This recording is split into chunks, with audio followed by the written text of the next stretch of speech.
بابا میرا ایک دوست ہے، اس کا نام ہے مصعب، تو مصعب کا کیا مطلب ہوتا ہے؟ مصعب، جی۔ مصعب کے معنی ہے سردار، ہوں۔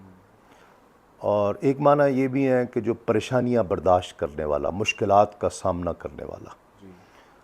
تو مصعب ایک صحابی رسول تھے، حضرت مصعب بن عمیر رضی اللہ تعالیٰ عنہ، جی۔ بہت عظیم صحابی، اور سب سے پہلے جو لوگ اسلام جو قبول کیا یہ ان میں سے تھے، اور ان کا بڑا مقام ہوتا ہے کہ جو سب سے پہلے اسلام لائے، جی۔ سمجھ رہے ہو؟ اور اتنے خوش شکل تھے، خوش لباس تھے، بہت زیادہ، بہت اعلیٰ ڈریسنگ کرتے تھے، جی۔ یمن سے ان کے ڈریس بن کے آتے تھے، جوتے بہت اعلیٰ پہنتے تھے، خوشبو ایسی لگاتے تھے جہاں سے گزر جاتے تھے لوگ دنگ رہ جاتے تھے، یعنی اتنے امیر گھرانے سے تعلق تھا۔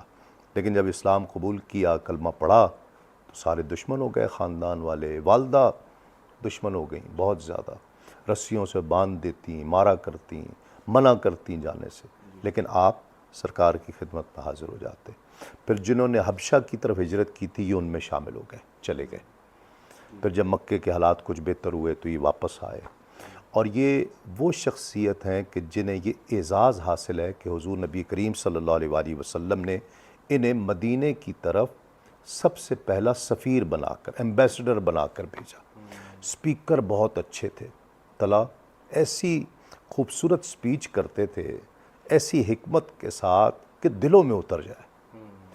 یعنی حضور کے آنے سے پہلے 1 سال یہ مدینے میں رہے اور درجنوں مسلمان کیے انہوں نے، انہیں نماز پڑھایا کرتے اور ان کے ساتھ ملتے، گفتگو کرتے۔ ان کا کردار دیکھ کر، ان کی گفتگو دیکھ کر کتنے لوگ حضور کی آمد سے پہلے مدینے میں مسلمان ہو گئے۔ پھر جب یہ واپس آئے مکے میں، پھر ان پر ظلم زیادتیاں، پھر یہ سرکار کے ساتھ ہجرت کر کے واپس آ گئے، اور احد میں پھر ان کی شہادت ہوئی۔ اور ایک مرتبہ یہ نا، اب آپ سوچو ذرا کہ ایک شخص ایسی سمجھو ڈیزائنر ڈریسنگ کرتا ہو، جس کی ڈریسنگ مشہور ہو، جس کے کپڑے، جس کی خوش لباسی مشہور ہو، وہ شخص ایک ٹاٹ کے کپڑے پہن کر، جس پر پیوند بھی لگے ہوئے ہیں، حضور کی خدمت میں آئے، صحابہ رو پڑے ان کو دیکھ کر۔ سرکار نے فرمایا کہ میں نے مصعب کو اسلام قبول کرنے سے پہلے بھی دیکھا ہے اور بعد میں بھی دیکھا ہے، میرے مصعب نے اللہ اور اس کے رسول کے لیے ساری آسائشیں چھوڑ دیں۔